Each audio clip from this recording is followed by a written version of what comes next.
Hello everyone, good day. So, been a while na I haven't been able to do a sit down vlog like this. So, before anything, I would like to shout out my family and friends and my workmates, my mama, shout out.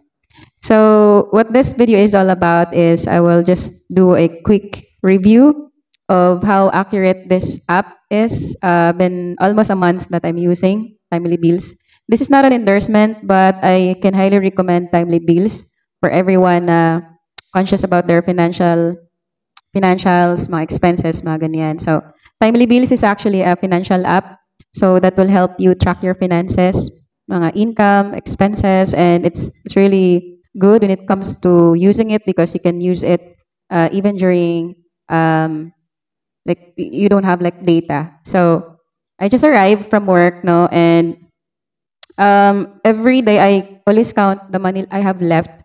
I make sure na it coincide with the cash I have also left in Timely Bill. So I have here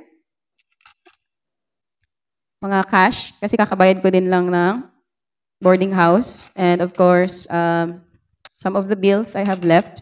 Napaka-importante kasi it is really useful sa mga pagko-commute natin, no? So, i-count lang natin. It should exact the amount that I have left sa cash on hand ko, as you can see. Yan lang yung pwede kong mapakita kasi yan lang naman ang meron tayo. Charot. Okay, let's do the counting. Okay, so as you can see, na-arrange ko na. Napakalit lang naman ang cash na to, guys. 817 and some change. Na-arrange ko na siya para hindi magulo tignan.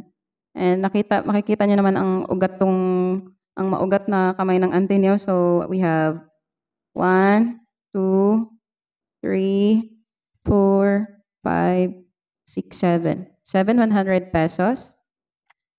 Tapos dalawang 20. Tapos 1, 2, 3, 4, 5, 6, 7. 7 na tagpa 5.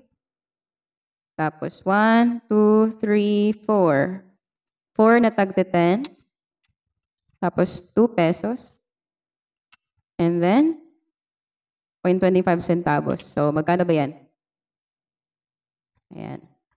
Okay, parang, yehey, tama naman ang ating counting, guys. So, oops.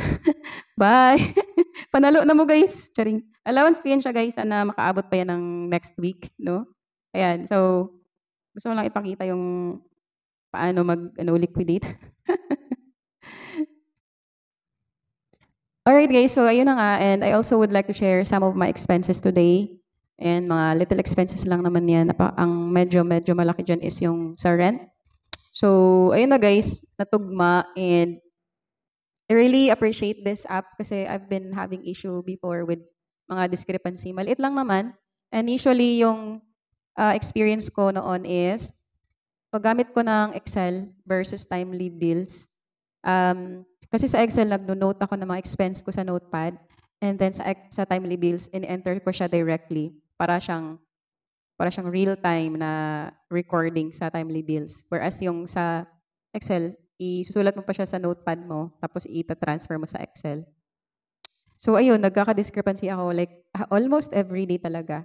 And since I use the Timely Bills, I have never been experiencing na magka-discrepancy sa actual cash ko na naiwan. So, napaka-accurate talaga. And you can also set up your goals, yung goals mo na kaya mo lang i-spend na expense for the month.